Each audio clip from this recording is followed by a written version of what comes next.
یاره چاپېره ګورم او ختمیږم یاره لکه د ګل په شان رژېږم یاره او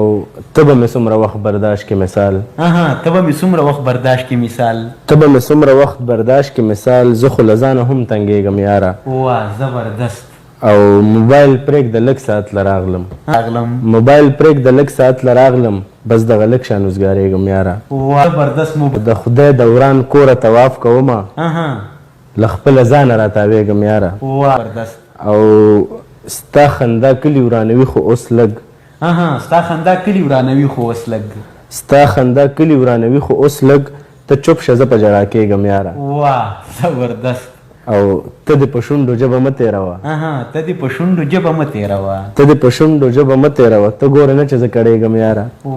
زبردست او زه د صحرا د تودو شګو په شان زه د صحرا د تودو شګو په شان زه د صحرا د تودو شګو په شان ستا د لاسونو نه دوړېږم یاره او ستا خوشحالۍ ته ګورم ځکه چوپ یم ستا خوشحالۍ ته ګورم ځکه چوپ یم ګنې په هر څه خو پوهېږم یاره زبردست او زه خو د زاره یم پروا مې نشته زه د ناتار په ځای ودرېږم یاره زبردست او چې پکې څوک له ویرې جاړي هم نه چې پکې څوک د ویرې جاړي هم نه چې پکې څوک له ویرې جاړي هم نه په داسې ښار کې هم غږېږم یاره او شاهکاره زه یې بیا هم ښه غواړم شاهکاره زه یې بیا هم ښه غواړم د چا له لاسو چې قتلېږم یاره